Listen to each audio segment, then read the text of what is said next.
देख रहे हैं A1 टीवी। नजर डालेंगे खेलों के मैदान की तरफ। इंग्लिश ऑलराउंडर मोइन अली ने पाकिस्तान के दौरे पर टेस्ट मैचेस में वापसी की ख्वाहिश जाहिर कर दी। उन्होंने कहा कि अगर इंग्लैंड ने मुझसे इस दौरे में शिरकत का पूछा तो मैं टेस्ट क्रिकेट से अपनी रिटायरमेंट का फैसला वापस भी ले सकता हूं।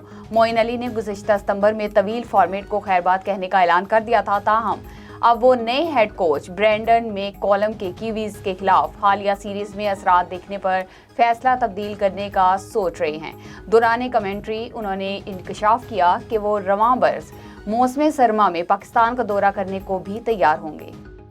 पीसीबी के चेयरमैन रमीज राजा ने कहा है कि साबिक कप्तान सरफराज अहमद का बैनुल अक़वामी कैरियर तकरीबन खत्म हो गया है। मीडिया रिपोर्ट्स के मुताबिक चेयरमैन पीसीबी ने कहा कि नौजवान विकेट कीपर मोहम्मद हारिस की टीम में शमूलियत के बाद साबिक कप्तान सरफराज अहमद का बैनुल अक़वामी कैरियर तकरीबन खत्म हो चुका है। रमीज राजा ने ये बात चीफ सिलेक्टर मोहम्मद वसीम से मुलाकात में कही। उन्होंने कहा कि हमें मोहम्मद हारिस की शक्ल में एक नया विकेट कीपर बल्लेबाज मिल गया। पाकिस्तान ने 3 एक रोज़ा मैचों की सीरीज के आखिरी मैच में वेस्ट इंडीज को शिकस्त देकर क्लीन स्वीप कर लिया। पाकिस्तान के 270 रन के हदफ के ताक़ुब में वेस्ट इंडीज की पूरी टीम 38वीं ओवर में 216 रन बनाकर आउट हो गई। अकील हुसैन 60 रन बनाकर नुमाया रहे।